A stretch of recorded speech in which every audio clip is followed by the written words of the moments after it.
Boa noite, irmãos. Que a graça e a paz do nosso Senhor Jesus Cristo possa nos guiar nesse momento, para que possamos estar atentos a tudo que Deus tem para nos dizer, amém? Boa noite a você que nos acompanha online também. É uma grande alegria poder participar desse momento junto com você. Irmãos, você já foi ao teatro? Se não foi, certamente você já foi ao cinema. Então, aí pelo menos estou falando, né, com todo mundo. No teatro, quando as luzes se apagam, quando a cortina se fecha, é sinal de que tudo está acabando. Ou no cinema, quando os créditos estão subindo, né, na maioria dos filmes, é sinal também que tudo está se acabando. Com esse pensamento, vamos abrir a Bíblia em Gênesis, capítulo 3, versículo 15. O contexto desse texto é que Deus está colocando as coisas em ordem, né? Depois da bagunça do pecado. Ele precisa ajeitar tudo. Gênesis, capítulo 3, versículo 15. É o momento onde ele está conversando com o ser humano, né? Com Adão, com Eva e com a serpente. No capítulo 15 diz assim: porém inimizade entre você e a mulher, entre a sua descendência e o descendente dela.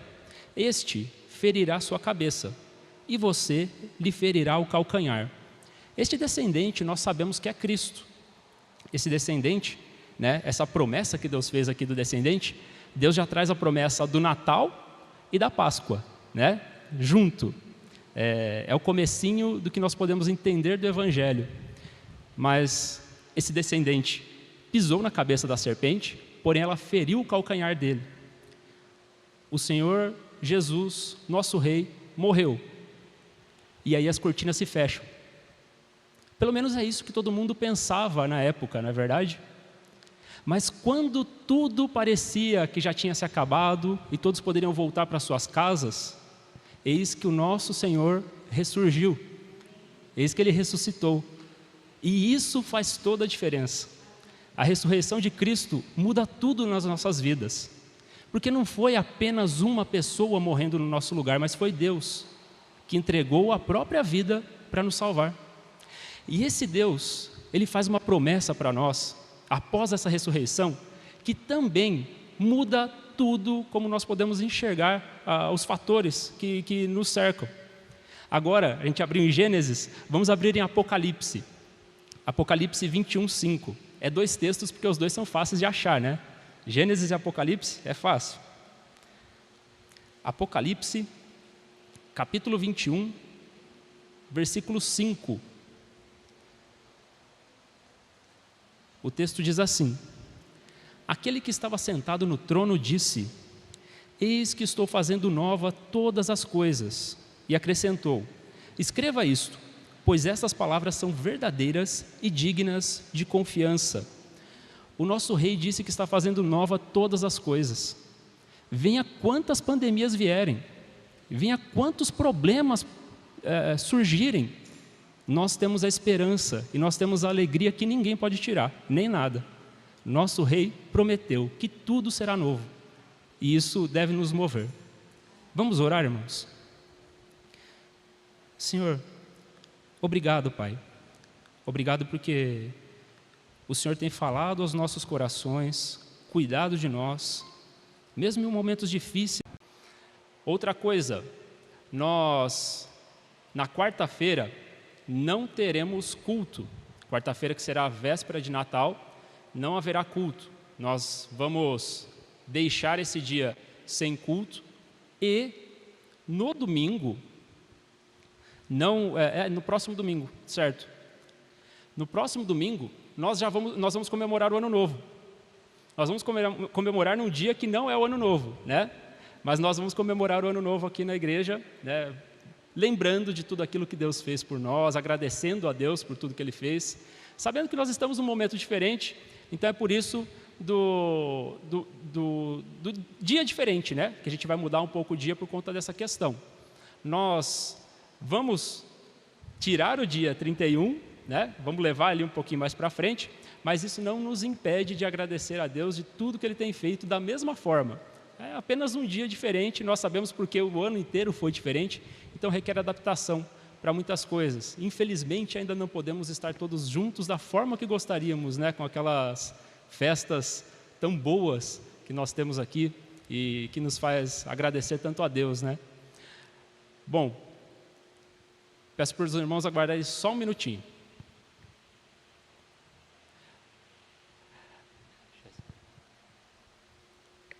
Vamos nos colocar de pé novamente, irmãos. Nós iremos cantar agora um cântico, que é uma música que eu gosto muito, que se chama Pra Sempre. E como a gente tem visto ao longo de um ano, aí mais ou menos, 1 ou 2 anos, eu não me recordo, quando a gente começou a estudar o livro de Marcos, né? Aprendendo cada vez mais como o livro de Marcos expõe Jesus como rei. E realmente, como a gente tem ouvido, não tem como a gente ser exposto a essa verdade, a gente não tomar um posicionamento diante dessa verdade. A pergunta que devemos nos fazer é: nós já tomamos essa posição na nossa vida? Não tomarmos posição já é tomar uma posição. Nós devemos reconhecer Jesus como nosso Rei e único Filho de Deus.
sempre adorado é, para sempre Ele vive, ressuscitou, ressuscitou. Amém. O nosso Senhor Jesus está vivo. Amém, irmãos. Os irmãos podem se assentar.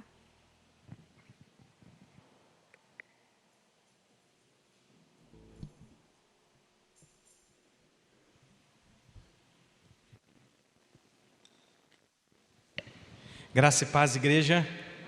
Um dia mais perto do retorno do Rei. Louvado seja o Senhor por isso. A igreja do Senhor não pode esquecer dessa verdade. Hoje nós escolhemos para comemorar o Natal, porque durante a semana não vai ter culto. Boa noite aos irmãos que nos assistem pela internet, aos irmãos também que estão aqui nessa noite. E nós escolhemos hoje para comemorar o Natal.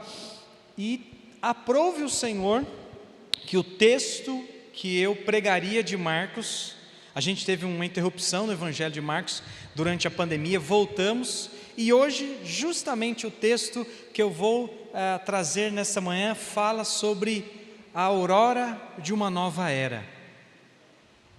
Marcos capítulo 16, verso 1 a 8. Se você tem uma Bíblia, abra comigo em Marcos 16, de 1 a 8. E por que eu disse aprove ao Senhor? Porque no dia que nós estamos comemorando o Natal, nós vamos falar sobre a ressurreição de Jesus. Não é um paradoxo? Não deveria eu falar sobre o nascimento do Senhor Jesus? Mas irmãos, onde na Bíblia você vê Paulo falando sobre o nascimento de Jesus? No sentido de lembrar, de comemorar. O nascimento de Jesus, ele é fundamental. Ele é a concretização das promessas do Antigo Testamento. Mas o principal objetivo, e aí você vê Paulo falando, é a morte e a ressurreição. Por isso nada melhor do que no Natal nós lembrarmos do principal motivo da palavra de Deus, que é a ressurreição. E por que eu digo que é uma aurora de uma nova era? Porque esse texto aqui vai nos dizer o propósito da missão de Cristo. Esse texto aqui aponta para o principal e último evento do ministério do Senhor Jesus Cristo aqui na terra. Esse texto é o texto que muda tudo. Ele altera vidas, alterou a história, alterará o futuro e nos traz esperança ainda hoje. Por isso ele é tão fundamental. E ele começa na madrugada de um domingo. O texto nos ensinará nessa noite por que Jesus ressuscitou. E é interessante que a ressurreição do Senhor Jesus, assim como a sua morte, foi narrada por os 4 evangelistas. Mateus, Marcos, Lucas e João narraram a morte e a sua ressurreição, porque são os eventos centrais do ministério de Jesus, são os eventos centrais do cristianismo e de toda a Escritura. E esse evento em particular, a ressurreição de Jesus Cristo, ele dá início a um novo capítulo nas Escrituras, e entendê-lo fará toda a diferença. Há um chamado nesse texto, há um objetivo com esse texto. O evangelista Marcos, ele decidiu abordar um aspecto da ressurreição do Senhor Jesus. Mateus já foi para um outro lado, Lucas já foi para também um outro lado, e João, por consequência, da mesma forma. Qual foi o alvo de Marcos ao nos mostrar a ressurreição de Jesus? Se você colocar os 4 evangelistas narrando o mesmo evento, cada um vai abordar de uma forma diferente, e não existe contradição. Num dos textos, você vai ver, por exemplo, hoje, um jovem que está ali no sepulcro. Em Mateus você vê um anjo, em Lucas você vê 2 anjos. Então, quem que está certo e quem que está errado? É uma questão literária. Um deu uma ênfase num dos anjos, o outro deu uma ênfase no outro anjo. Por que que Marcos cita jovem? Porque ele está provavelmente escrevendo da perspectiva de quem está assistindo, vendo a realidade. Então não há contradição. Apenas questões literárias que foram escolhidas a dedo pelo Espírito Santo que usou cada um dos 4 autores dos evangelhos. Isso é interessante, porque nos faz olhar para o texto e perceber, cada um deles quis abordar uma parte. E eu quero ver se você percebe qual foi a parte que Marcos quis abordar. Nós temos 3 eventos aqui nesse texto. Começando do versículo 1 ao versículo 4, nós vamos ver alguns obstáculos práticos que estão diante das mulheres, mesmo elas tendo um bom desejo de terem ido ali para cuidar do corpo de Jesus. Elas foram cuidar do corpo de Jesus, haviam alguns obstáculos para isso acontecer, mas, acima de tudo, elas estavam equivocadas com essa atitude. Eu quero que você olhe comigo, então, a partir do versículo 1, diz o texto: quando terminou o sábado, isso ainda era no sábado para nós, só para a gente entender, o sábado judeu termina por volta das 18 horas, quando o sol se põe. Ele começa na sexta-feira, quando o sol está se pondo, e ele termina no outro dia, no sábado mesmo, quando também o sol está se pondo. Então, provavelmente essas mulheres aqui, que o texto diz, Maria Madalena, Salomé e Maria, mãe de Tiago, compraram especiarias aromáticas para ungir o corpo de Jesus. Por que nós temos essa informação aqui? Em primeiro lugar, meus irmãos, para mostrar que a ressurreição foi algo real e foi construído por um grupo improvável. Naquela cultura, aqui não estou dizendo que está correto, mas naquela cultura, jamais a opinião de uma mulher seria considerada para testificar, testemunhar de que esse fato, a ressurreição, Cristo ressurgir dos mortos, de fato aconteceu. Então isso não é usual, isso não é comum, isso não seria aceito naquela cultura, mas isso mostra que esse evento, então, ele não foi fabricado pela igreja. Porque se a igreja tivesse fabricado esse fato, criado, imaginariamente falando, né? Jesus ressuscitou, porque há pessoas que dizem isso até hoje, há pessoas que dizem que Jesus nunca ressuscitou, e há pessoas que dizem que não, que a igreja, os adébitos naquela ocasião, eles começaram a disseminar entre eles essa informação que nunca aconteceu, e caiu no gosto do povo, virou uma história normal, e aquilo que era mentira virou verdade. Sabe aquela história, quem conta um ponto aumenta um ponto, e de uma mentira se vira uma verdade, tanto que as pessoas começam a falar, parece que é verdade, mas isso não aconteceu. E principalmente o evangelista não teria colocado esse testemunho, mas ele coloca de propósito mulheres envolvidas ali. E eu tenho dito que os evangelistas, eles gostam de mostrar para nós como o Senhor Jesus Cristo, ele dá atenção aos improváveis. E as mulheres eram as improváveis ali no reino de Deus. E elas são as únicas discípulas que estavam presentes inicialmente na ressurreição de Jesus. Ponto para as irmãs. Os homens não estavam ali. Os homens estavam morrendo de medo, trancafiados dentro de um aposento em Jerusalém, morrendo de medo. Então as mulheres eram as únicas que estavam ali.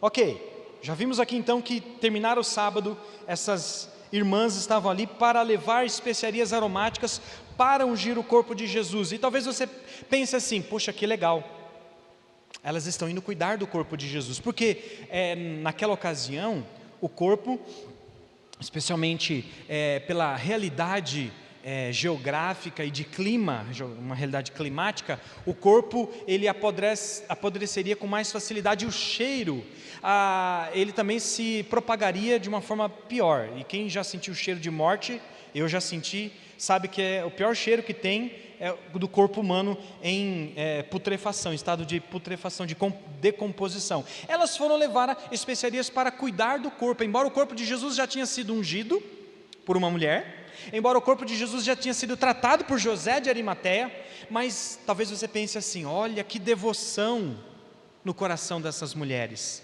porque elas, preocupadas com o corpo do seu Senhor, foram lá para cuidar do corpo do seu Senhor.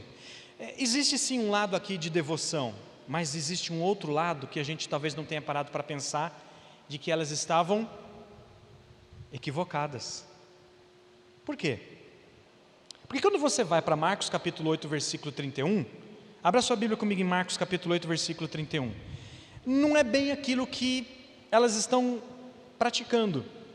Marcos capítulo 8, versículo 31, na minha Bíblia, na minha tradução, diz assim: Ele, Jesus, começou a ensinar-lhes que era necessário que o Filho do Homem sofresse muitas coisas e fosse rejeitado pelos líderes religiosos, isso aconteceu, pelos chefes dos sacerdotes e pelos mestres da lei, isso também aconteceu, fosse morto, isso aconteceu, mas olhe, e 3 dias depois ressuscitasse. Ele mesmo falou que ele iria ressuscitar. Se não bastasse, Marcos capítulo 9, versículo 31, note comigo, Marcos 9, 31, porque estava ensinando os seus discípulos e lhes dizia: o Filho do Homem está para ser entregue nas mãos dos homens, eles o matarão e 3 dias depois ele ressuscitará. Percebe? Jesus de novo dando essa ênfase, mas Marcos capítulo 10, versículo 34 também vai falar a mesma coisa. Note comigo o versículo 34, Marcos 10, 34, que diz assim, ou melhor, versículo 33, estamos subindo para Jerusalém, e o Filho do Homem será entregue aos chefes dos sacerdotes e aos mestres da lei, eles o condenarão à morte e o entregarão aos gentios, que zombarão dele, cuspirão nele, e açoitarão e o matarão. 3 dias depois, ele ressuscitará. Então, as mulheres que estão ali para levar especiarias para tratar o corpo de Jesus, me parece mais que elas ainda não estavam atentas ao que Jesus lhes ensinou. Embora elas estavam ali, os homens não estavam ali, não é verdade? Mas, queridos, elas estavam interessadas. E o versículo 2 nos acrescenta, no primeiro dia da semana, então provavelmente elas compraram os itens no sábado à noite, e no primeiro dia da semana, no domingo bem cedo, ainda na aurora do dia, no alvorecer, ao nascer do sol, elas se dirigiram ao sepulcro, e aqui o primeiro obstáculo, perguntando umas às outras, quem removerá para nós a pedra de entrada do sepulcro? O que você pensa quando você ouve essa pergunta que as mulheres fizeram ali? Talvez possa ser uma pergunta normal, talvez uma pergunta simples. Ora, elas acompanharam o sepultamento de Jesus Cristo, sabiam que tinha uma pedra ali de um diâmetro mais ou menos de 1,20 m a 1,80 m provavelmente. Nós sabemos que uma pedra de 1,20 m de diâmetro ou até 1,80 m, que era mais ou menos a medida que poderia ser ali, dificilmente uma mulher conseguiria rolar. Precisaria de muitos homens para rolar, mas 3 mulheres não conseguiriam remover a pedra, e elas estavam preocupadas de quem iria remover a pedra. Por quê? Elas ainda estavam com a mentalidade de que, se conseguissem remover a pedra, encontrariam o corpo de Jesus estendido sobre uma cama de pedra que era comum naquela época, naquele sepulcro.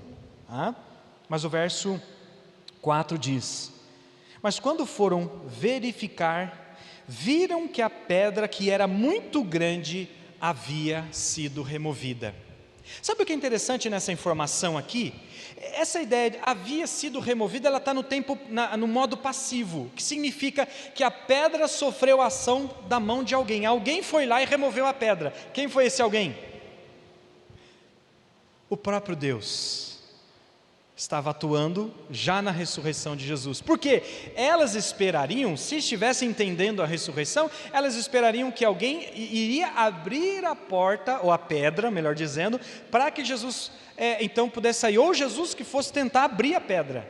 Mas não, foi a ação de Deus, do próprio Pai, ao remover a pedra, para que o Senhor pudesse sair ressurreto dali. O que nós aprendemos até aqui nesse primeiro momento? Nós aprendemos que as discípulas de Jesus estão interessadas na pessoa de Jesus, mas estão ainda equivocadas no seu bom desejo de querer socorrer o corpo do seu Senhor. Mas aí nós chegamos na segunda cena. A segunda cena mostra a admiração das mulheres diante da mensagem que o anjo corrige a visão equivocada delas. Você percebe que nos grandes eventos bíblicos os anjos aparecem. Os anjos apareceram a Abraão, um anjo apareceu a Josué, O anjo do Senhor apareceu, né, diante daquela mula que Balaão estava montado e ele estava caminhando e indo para destruir a nação de Israel. Pelo menos era o sentido, esse era o objetivo. Os anjos aparecem no nascimento do Senhor e os anjos aparecem para servir o Senhor no jardim do Getsêmani e os anjos aparecem de novo agora na ressurreição do Senhor Jesus Cristo. A partir do versículo 5 então diz o texto: entrando no sepulcro, viram um jovem. E aqui a ideia de jovem não é que era um homem, um ser humano, mas é a perspectiva provavelmente das mulheres que narraram esse feito. Viram um jovem vestido de roupas brancas, bem sugestivo a ideia de santidade que é inerente aos anjos, assentado à direita, e ficaram amedrontadas. Irmãos, note essa informação, elas ficaram com medo. Você ficaria com medo? Alguém aqui já viu um anjo? Não estou brincando, tá? Não vai falar que a sua esposa é um anjo, né? Você fala, pastor, eu vejo um anjo todo dia lá em casa, né, Silvio? Aí fala assim, eu também tenho um anjo lá em casa, tenho 3. Não é isso, nesse sentido que eu estou falando, né, Rodrigo? Tem uma anjinha na sua casa, né? Aquela tem que ser anja mesmo para aguentar você. Mas, irmãos, não é nesse sentido que eu estou dizendo aqui. Nós estamos falando realmente da presença angelical. Mas o que tem a ver essa informação e ficaram amedrontadas? Porque o evangelho de Marcos, ele é um evangelho que mostra medo nas pessoas. Você quer ver comigo? Marcos capítulo 4, versículo 41. Volte a sua Bíblia para Marcos capítulo 4, versículo 41. Que diz ali? Marcos 4, 41. Olha para você ver como que Marcos, ele sabe o que está escrevendo, ele tem um propósito no que ele está escrevendo, e ele vai nos chamar a atenção a isso aqui. Marcos 4,41 nós lemos assim: eles estavam apavorados e perguntavam uns aos outros: quem é este que até o vento e o mar lhe obedecem? Segura aí, vamos agora para Marcos capítulo 5, versículo 15. Marcos 5, versículo 15, depois o 33 e o 36.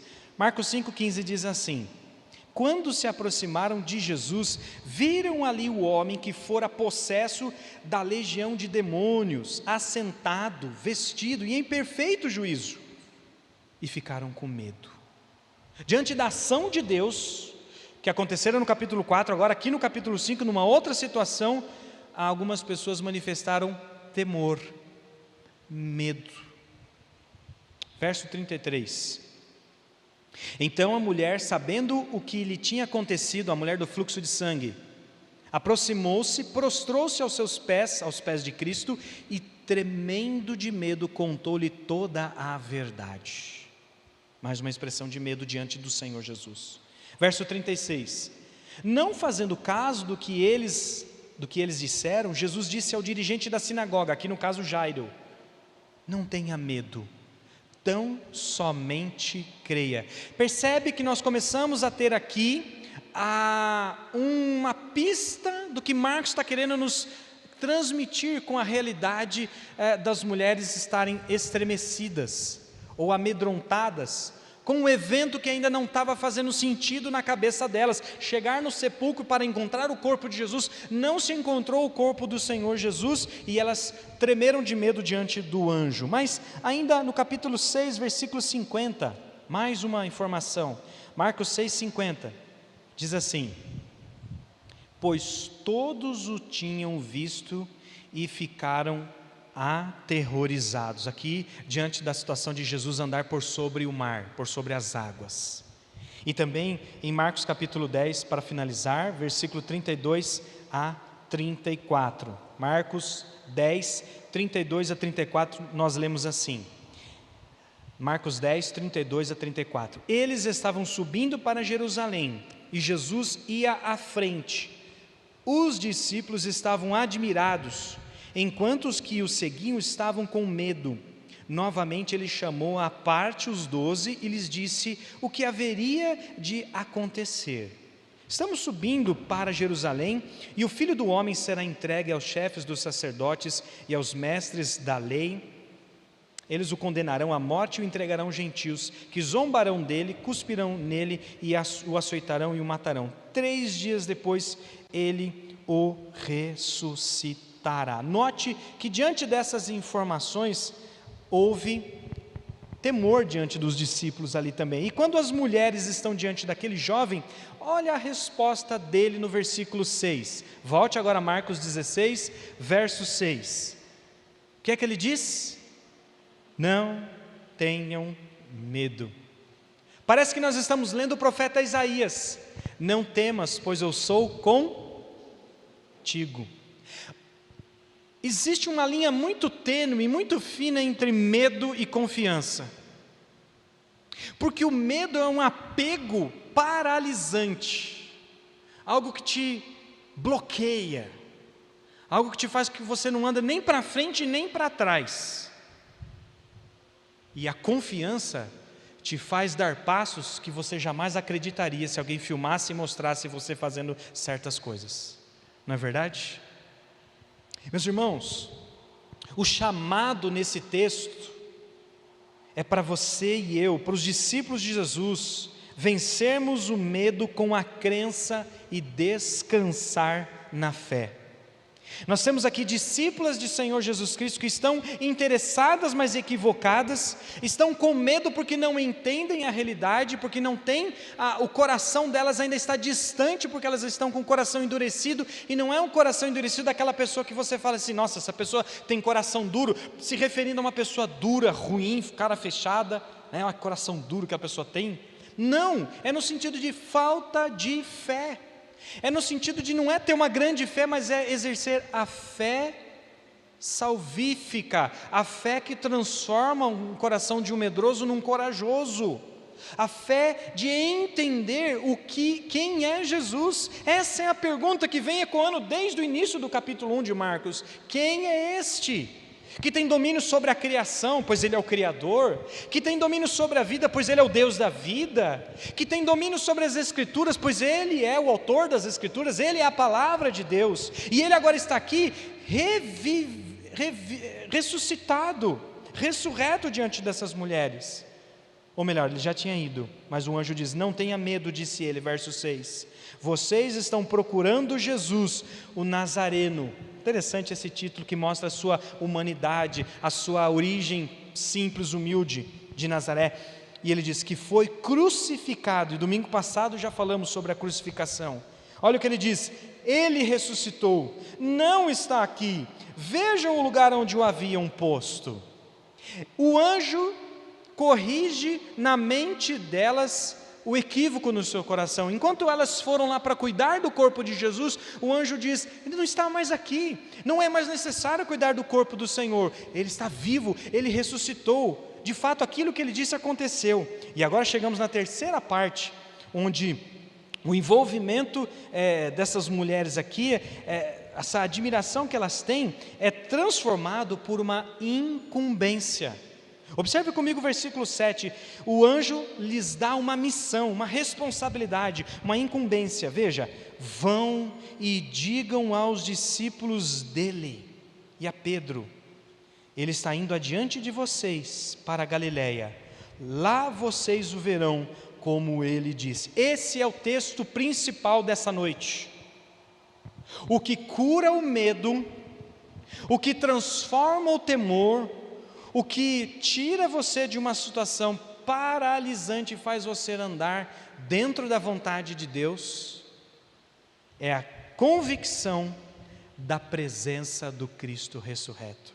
Lá vocês o verão. E tem um monte de significado aqui nesse texto que a gente precisa entender. Em primeiro lugar, você vê uma ordem, vão e digam aos discípulos, ou seja, vocês mulheres, vocês discípulas, que vieram aqui para encontrar o corpo de Jesus, estão equivocadas, mas eu vou ajudar vocês, eu vou corrigir, a teologia de vocês estava equivocada, elas estavam sinceras ali, elas estavam agindo com toda honestidade, mas estavam erradas. O anjo corrige a teologia delas e dá uma incumbência. Por quê? Porque nós estamos aqui para trabalhar, para servir. E ele diz, voltem, vão aos discípulos e anunciem essa verdade que vocês estão aqui considerando. E ele acrescenta, esse é o único evangelista que acrescenta essa informação, vão e digam isso aos discípulos e a Pedro. Por que Marcos registra e a Pedro? Provavelmente Marcos deve ter recebido influência de Pedro para escrever o Evangelho. O Espírito Santo, ao tocar no coração, ao conduzir o coração de Marcos a escrever com a sua pena esses 16 capítulos, ele usou as memórias de Pedro. E por que Pedro é mencionado aqui? Bom, nós precisaríamos ir lá em João, por exemplo, 21, quando Jesus reencontra com Pedro e diz: Pedro, tu me amas? E Pedro diz o quê? Claro, Senhor, tu sabes que te amo. E aí Jesus dá uma voltinha e depois olha de novo: Pedro, tu me amas? Senhor, tu sabes todas as coisas, sabes que te amo. Mas quando Jesus pergunta pela terceira vez: você me ama? Pedro lembra de que 3 vezes, antes que o galo cantasse, tu me negarás. Meus irmãos, quando Jesus ressurge dos mortos, quando ele, na aurora do dia, inicia uma nova era, ele lembra de Pedro, e ele diz: eu estou voltando para restaurar vocês. Eu estou voltando para restaurar você, Pedro. Você, aquele homem que falhou, aquele homem que pecou, aquele homem que se precipitou. Eu estou voltando para restaurar a sua condição. E é da mesma forma o Senhor quer restaurar cada um de nós.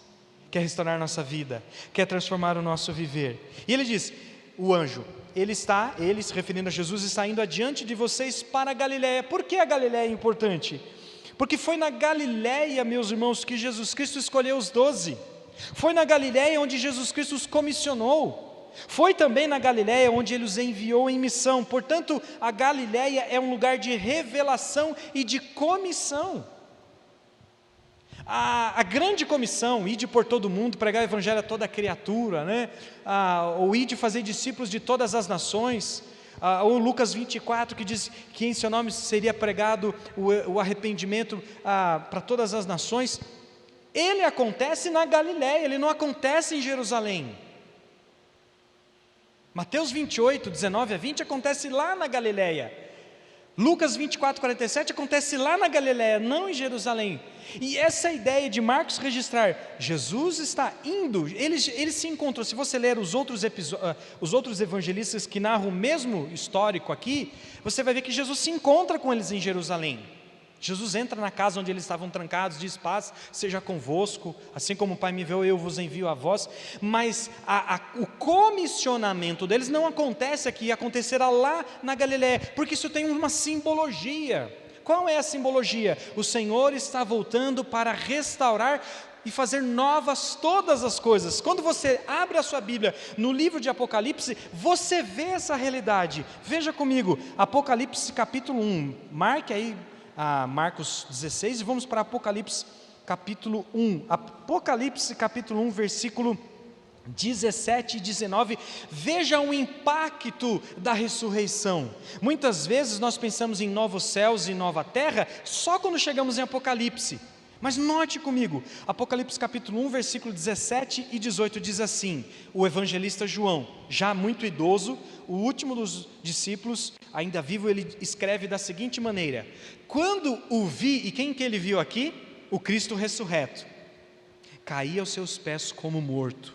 Então ele colocou sua mão direita sobre mim e disse: não tenha medo, não tenha medo, saiba quem eu sou. O texto diz: eu sou o primeiro e o último, sou aquele que vive, estive morto, mas agora estou vivo para todo sempre, não tem mais volta, não há derrota. E ele diz ainda uma palavra chocante: e tenho as chaves da morte e do Hades. A gente acha que Deus é só o Deus da vida, mas Ele também é o Deus da morte, Ele é o Deus da condenação. Percebe comigo como que a ressurreição de Jesus, ela está ecoando no livro de Apocalipse. Apocalipse capítulo 2, versículo 8 e a primeira parte do versículo 9. Eu sei que o Bruno gosta muito das 7 cartas à igreja, né, Bruno? O texto diz: para uma igreja pobre, simples e que estava sendo ameaçada de morte por seguir a Jesus Cristo. Olha o que ele diz: o que é importante essa igreja ouvir? Não, você é importante, você é especial para Deus, você é o centro do coração de Deus. É essa mensagem que a igreja de Esmirna precisava ouvir? Não, veja, Olha que belo e maravilhoso. Ao anjo da igreja em Esmirna escreva: estas são as palavras daquele que é o primeiro e o último, ou seja, o eterno, que morreu e tornou a viver. Conheço as suas aflições e a sua pobreza. Percebe, a ressurreição de Jesus é consolo para quem está sendo fiel e está a ponto de ser morto por causa da sua fidelidade, por causa do Cordeiro, porque o Cordeiro que morreu está vivo, e se eu vou morrer, se for o caso de eu morrer, mas manter a minha fidelidade ao Senhor, eu confio, porque eu sei em quem tenho crido, eu tenho um relacionamento com esse Deus maravilhoso. Da mesma forma, Pedro, entendendo essa realidade, para escrever aos irmãos que estavam sofrendo, 1 de Pedro capítulo 1, versículo 3, ele também toca na ressurreição. Veja, 1 de Pedro 1, 3, bendito seja o Deus e Pai de nosso Senhor Jesus Cristo, conforme a sua grande misericórdia, Ele nos regenerou para uma esperança viva, por meio da ressurreição de Jesus Cristo dentre os mortos. Essa esperança viva está baseada na ressurreição do Senhor Jesus. Quando Paulo fala da ressurreição, 1 Coríntios capítulo 15, quando ele vai falar da desgraça humana, ele fala que ela entrou por causa de um homem, mas também foi por causa de um homem que a bênção entrou. 1 Coríntios capítulo 15, versículo 21, diz assim, 1 Coríntios 15, 21, no contexto da ressurreição, que estava sendo negada por alguns na igreja de Corinto, ele diz: visto que a morte veio por meio de um só homem, Adão no caso, também a ressurreição dos mortos veio por meio de um só homem. Meus irmãos, a ressurreição é a certeza de que a morte não é o fim da história. A ressurreição é a certeza de que não há pandemia que cesse o braço do Senhor, que não há doença, desgraça que impedirá que os salvos por Cristo Jesus possam herdar a presença eterna do Senhor. A vida de Jesus, ela terminou com essa ressurreição, o último evento do seu ministério terreno, mas iniciou um capítulo final, que é o novo céus e a nova terra. Aliás, ele já vinha dando lampejos dessa nova criação que ele irá concluir um dia, quando ele curou o paralítico, quando ele restaurou a vista aos cegos, quando ele trouxe a audição aos surdos, quando ele trouxe a vida a Lázaro. Esses eram pequenos lampejos do que ele é capaz de fazer e fará naquele dia, no dia do seu retorno.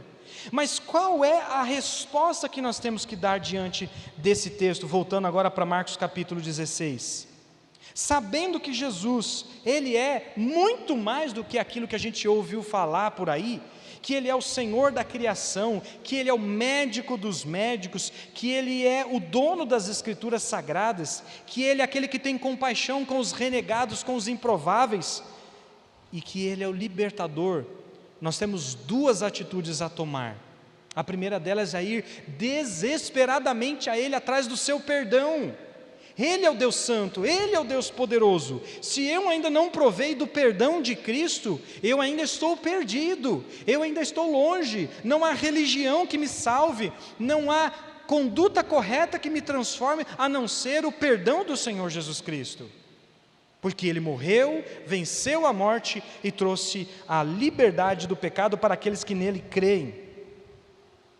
Mas a segunda atitude é manter um compromisso. Uma vez perdoado, manter um compromisso verdadeiro, vivo, dinâmico, mesmo que custe a nossa morte, ao lado desse Deus Todo-Poderoso.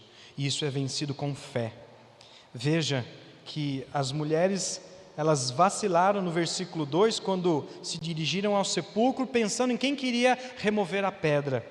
No versículo 6, elas são orientadas a não temerem, e o texto termina, interessantemente e repentinamente, com uma atitude de fracasso total. Olha que interessante, ao falar da ressurreição, O texto de hoje termina com o fracasso das mulheres. Verso 8 diz assim, de novo, tremendo e assustadas, as mulheres saíram, e o que elas fizeram? Fugiram do sepulcro. E pior, e não disseram nada a ninguém. O que é que elas haviam recebido de informação no versículo 7?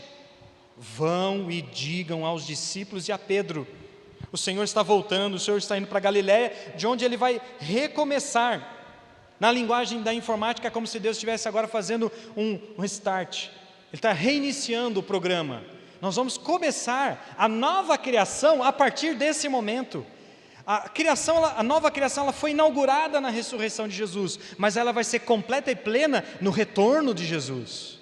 Mas ela foi iniciada. Sabe o que significa isso? Nós temos pela fé em Cristo Jesus a oportunidade de ter os nossos pecados perdoados, de ter a nossa vida transformada. Isso implica em vencer o pecado pela graça de Jesus. Quando o mundo diz, esse não tem solução, você não será capaz, você não consegue, você não dá conta, o mundo está sendo realista. Mas só há uma opção de transformação: confiar na graça da ressurreição de Jesus. O texto diz que elas não disseram nada a ninguém porque estavam amedrontadas. Meus irmãos, o segredo do medo paralisante é a resposta errada à pergunta: quem é Jesus para você? Se você ver Marcos capítulo 6, versículo 52, você vai entender comigo. Marcos capítulo 6, versículo 52. Vamos começar do versículo 51. Jesus acabara de dizer, não tenham medo, no versículo 50, e quando entramos em Marcos 6, 51, lemos assim: então subiu no barco para junto deles, e o vento se acalmou, e eles ficaram atônitos, pois não tinham entendido o milagre dos pães. O coração deles estava endurecido. Coração duro não é só uma pessoa ruim de coração. Coração endurecido é alguém que não enxerga o que Deus está fazendo e o que Deus quer mostrar sobre você, sobre mim. A ressurreição para Marcos é a esperança, mas também é um lembrete para nós hoje, de que aqueles que querem seguir e servir a Jesus Cristo só terão êxito se dependerem de Jesus. Marcos é o único evangelista que mostra o lado negativo dos discípulos. No evangelho de Marcos, os discípulos só estão pisando na bola, não creem, não obedecem, não confiam, têm medo, têm temor. Por que ele mostra um retrato negativo? Para jogar lama nos discípulos? Para dizer que esses discípulos são um bando de pecadores? Sim, é verdade, mas não somente para isso, mas para dizer em alto e bom som: sem mim nada podeis fazer. Essa é a realidade, e com isso ele está dizendo, é possível. Mas a nossa espiritualidade ela é medida também nesse quesito. Porque quando eu não demonstro uma firmeza nos meus posicionamentos, quando eu abro mão do meu compromisso com Jesus por causa dos meus desejos pessoais, quando eu não sou um crente fiel porque eu me deixo ser vencido pela pressão da sociedade, do mundo, eu estou mostrando que na verdade, ao invés de fé em Cristo Jesus, eu tenho medo. Porque o medo paralisa, porque o medo me leva a abrir mão de valores essenciais, porque o medo me faz confiar em mim mesmo e não em Jesus. Eu, quando era criança, eu morria de medo de entrar numa água, especialmente numa lagoa que eu não via o fundo. Morria de medo. E eu tinha tenho dois irmãos que são exímios nadadores. Exímios nadadores. Eles diziam assim: pula aqui que a gente cuida de você. Eu falei: capaz, vou nada. Aí vinham por trás querendo me empurrar na lagoa para me jogar. Eu falei: sai fora. Eu morria de medo. Morria de medo. Porque eu desconhecia, e como eu não via o fundo, eu falei: eu não sei o que tem ali. A gente fala assim: não dá pé. eu não vou entrar nesse negócio. Morria de medo de entrar na lagoa. Até o dia que eu aprendi a nadar, e para eu aprender a nadar eu tive que confiar nas orientações que eu recebi numa escola de natação. E aí quando eu entrei numa lagoa eu falei, agora sim eu posso ir. Eu tive confiança, eu tive convicção, mas naquele momento eu me escravizava pelo meu próprio medo. Eu me paralisava. Eu não tinha segurança, eu não tinha certeza e eu também não tinha interesse em ir adiante. Porque uma coisa é você ter cautela, outra coisa é você não querer se desenvolver, você ir para frente. Algumas coisas são inevitáveis na vida, nós temos que enfrentar. Cedo ou tarde nós vamos enfrentar. Mas com respeito à vida eterna, somente pela graça em Jesus Cristo. O que nós aprendemos aqui nessa noite para encerrar o nosso tempo juntos? Jesus tem autoridade sobre a vida e sobre a morte. Ele é o único que venceu a morte. Deus, segunda lição, escolhe os humildes e os improváveis para realizar a sua obra. Foram mulheres, e não foram homens, que foram as primeiras a serem incumbidas de anunciar a ressurreição. Foram elas. Mas em terceiro lugar, talvez a mais importante nessa noite, a única forma do crente vencer o pecado, o medo, é por meio da força concedida pelo Cristo ressurreto.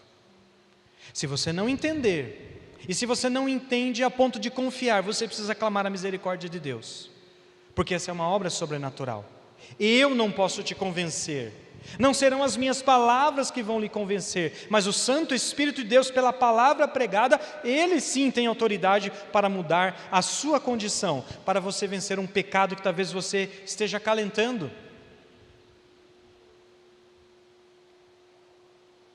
A ressurreição de Jesus, ela ensina um crente a ser fiel, porque ela diz, é possível, pela graça de Jesus. Por mim mesmo, não é possível. Mas a ressurreição de Jesus, ela me ensina a ser firme com os meus filhos, quando os meus filhos precisam de disciplina e correção. A ressurreição de Jesus, ela me capacita a ser uma pessoa bondosa, quando na verdade muitas vezes eu sou uma pessoa ranzinza com o outro. A ressurreição de Jesus me ensina a ser doce com pessoas que me fazem mal, quando eu quero ser rude, pagando o mal com o mal. A ressurreição de Jesus, ela me ensina a ser uma pessoa transformada. Hoje à tarde eu estava conversando com um irmão que disse que tem muita timidez para pegar o microfone. Eu disse, você não me conheceu, você não sabe quem eu era para estar segurando um microfone. E eu adorava púlpitos grandes, escuros, porque aí eu escondia os meus joelhos batendo de nervoso quando eu subia na frente para falar alguma coisa. Só Jesus para transformar uma pessoa como eu. Se eu estou aqui na frente, você não sabe do que você pode ser capaz pela graça do poder da ressurreição de Jesus. Irmãos, vamos orar e vamos agradecer. Se você ainda não entregou sua vida a Jesus, se você morrer hoje e você não tem certeza de que você irá para o céu pela graça de Jesus, arrependa-se dos seus pecados e creia nisso. Nós vamos participar da ceia do Senhor e vamos desde já agradecer o corpo de Cristo e o sangue do Cordeiro que foi derramado para que nós possamos ser perdoados de uma vez por todas. Senhor, nós te louvamos pela ressurreição do nosso Senhor e Salvador Jesus Cristo, aquele que morreu e venceu a morte, e aquele que virá e que nos buscará para desfrutarmos desta grande, imensa vitória que só há no sangue do Cordeiro, no nome de Jesus. Ó Senhor, louvado seja o teu grande e maravilhoso nome, que nos dá a certeza de salvação e a certeza de vitória sobre os piores pecados do mundo. O Senhor nos amou e o Senhor ama a todos e quer salvar a todos, ó Deus, mas toca no coração daqueles que ainda não entenderam quem é Jesus. Reforça também a espiritualidade, a fé, as convicções daqueles que andam em caminhos duvidosos, para que possam retornar para o aprisco do Senhor. Essa é a minha oração que faço desde já, agradecido em nome de Jesus. Amém. Nós vamos cantar um cântico nesse momento. Enquanto nós cantamos essa música, vamos preparar o nosso coração para celebrar a ceia do Senhor. Se você é um filho de Deus convertido, arrependido, creu no nome do Senhor Jesus Cristo e tem comunhão com o corpo de Cristo, você é alguém que entendeu o que Ele fez por você na cruz, e nessa comunhão com o corpo de Cristo você é um cristão comprometido, eu te convido a você participar da ceia do Senhor. Se você não pegou o elemento aqui, lá atrás nós temos ainda, você pode se dirigir lá ao fundo, onde está o pastor Eduardo e a irmã Beth, pode retirar lá o seu kit de ceia. Você que está em casa, pegue os seus elementos da ceia, e depois da música, nós vamos ministrar então a ceia do Senhor. Amém, irmãos. Assentados mesmo como estamos, vamos cantar a esperança que a ressurreição nos traz, que um dia Jesus irá voltar, amém? Jesus virá.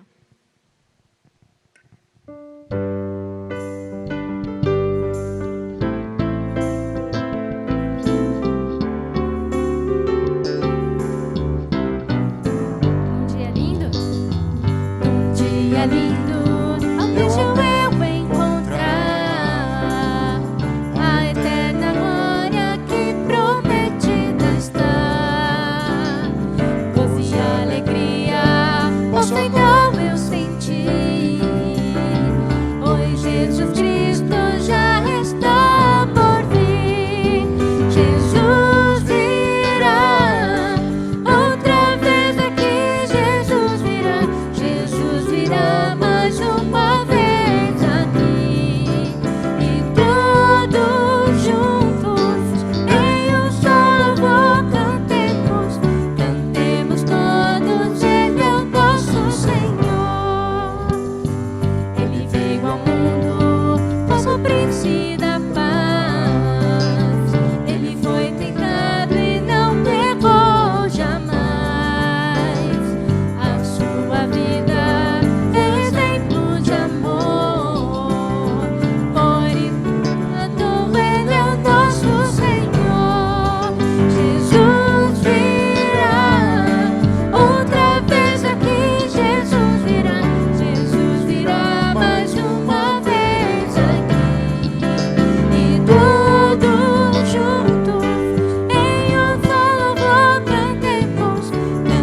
só louvor cantemos todos, Ele é o nosso Senhor.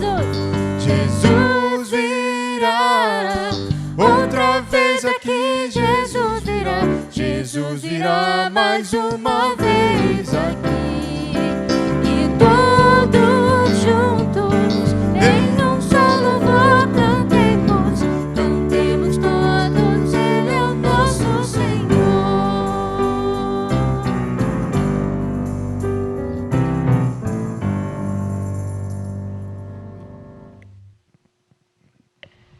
A palavra de Deus, ela nos lembra lá em 1 Coríntios capítulo 11, que esse é um momento solene na vida da igreja do Senhor Jesus Cristo, e nos lembra que esse momento deve ser feito com muita reflexão e uma valorização profunda, pois ela diz respeito ao alicerce da nossa fé. 1 Coríntios 11, 23, Paulo diz assim: pois recebi do Senhor o que também lhes entreguei, que o Senhor Jesus, na noite em que foi traído, tomou o pão e, tendo dado graças, partiu e disse: isto é o meu corpo que é dado em favor de vocês, façam isso em memória de mim. Nós já agradecemos a Deus nessa noite pela vida do Senhor Jesus Cristo, então nós vamos nesse momento, em memória de Cristo Jesus, juntos comer do pão. Vamos fazer assim? Comamos do pão.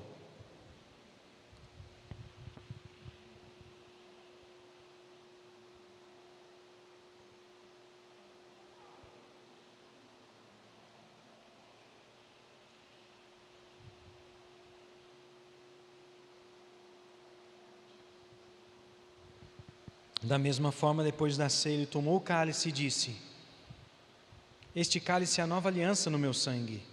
Façam isso sempre que o beberem em memória de mim. E por que razão? Porque sempre que comerem deste pão e beberem deste cálice, vocês anunciam a morte do Senhor, até que Ele venha. Até que Ele venha é a nossa esperança, é a nossa alegria, é a renovação de todos os dias, começarmos um novo dia com Jesus. Em memória de Cristo Jesus, bebamos juntos do cálice.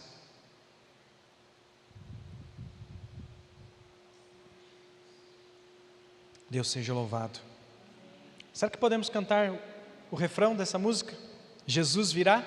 Se você pode e quiser ficar de pé, vamos cantar com todo o nosso louvor, Jesus virá. Apenas o refrão.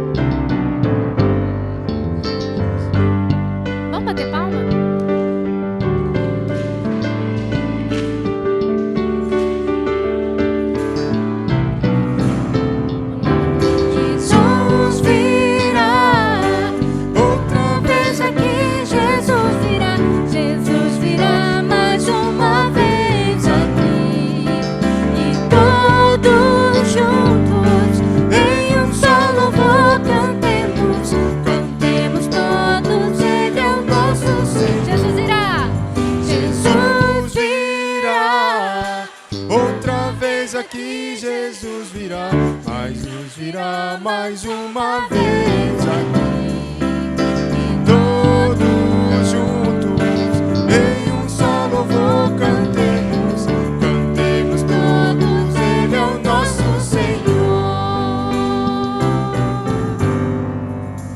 Amém, irmãos. Os irmãos podem se assentar.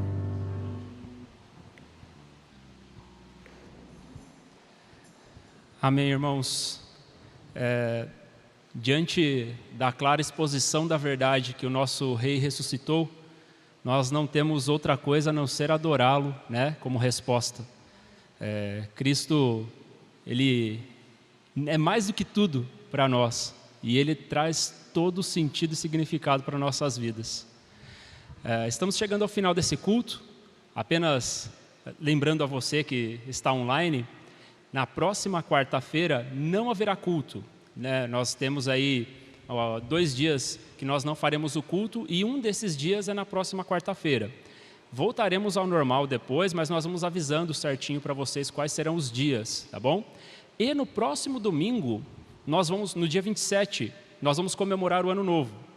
É um pouquinho diferente, mas nós vamos comemorar durante o culto, não faremos uma celebração, uma festa, né, como costumamos fazer, que todo mundo traz alguma coisinha, tal, mas celebraremos em culto, no domingo, tá? Então, se você quer participar do culto, já se prepare aí para as inscrições que se abrirão no nosso grupo. Então, uma boa noite a você que nos acompanha online e que Deus o abençoe e tenha aí um ótimo Natal.